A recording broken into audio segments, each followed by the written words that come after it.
de l'Europe de 8 au départ à l'Europe de 12, voilà aujourd'hui cette institution se retrouve avec 27 pays en son sein. C'est dire que le vieux continent a vite compris la nécessité de s'unir pour faire face au défi de la mondialisation.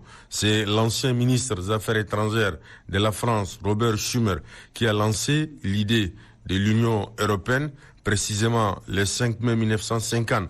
Pour convaincre les membres d'accepter cette idée, Robert Schuman a lancé une vaste campagne d'explication et de sensibilisation auprès des pays membres pour faire, bien évidemment, accepter cette idée de regroupement dans cet espace. Le premier à intervenir est l'ambassadeur extraordinaire et plénipotentiaire de la France au Tchad, Bertrand Koucheni, qui a aussitôt valorisé le bilan, l'émergence de l'Union européenne après 72 ans d'existence au niveau des pays membres. Un peu plus haut niveau d'abord, une coopération gagnante-gagnante dans le continent asiatique, africain, les pays Caraïbes et en Amérique latine.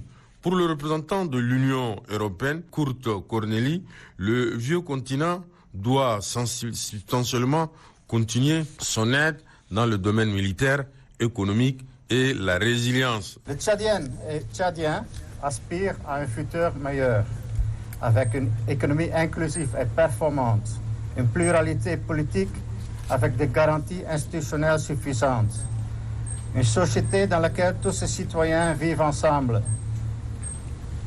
de manière paisible et sans peur d'injustice et de violence, et avec le respect d'égalité de genre. Bref, des valeurs que nous partageons au sein de l'Union européenne et dont Robert Schuman parlait déjà en 1950. Pour rappel, la coopération entre l'Union européenne et le Tchad se porte bien. Selon la plus haute autorité de transition, c'est l'Agence française pour le développement à travers le bureau du Tchad qui coordonne l'aide au développement.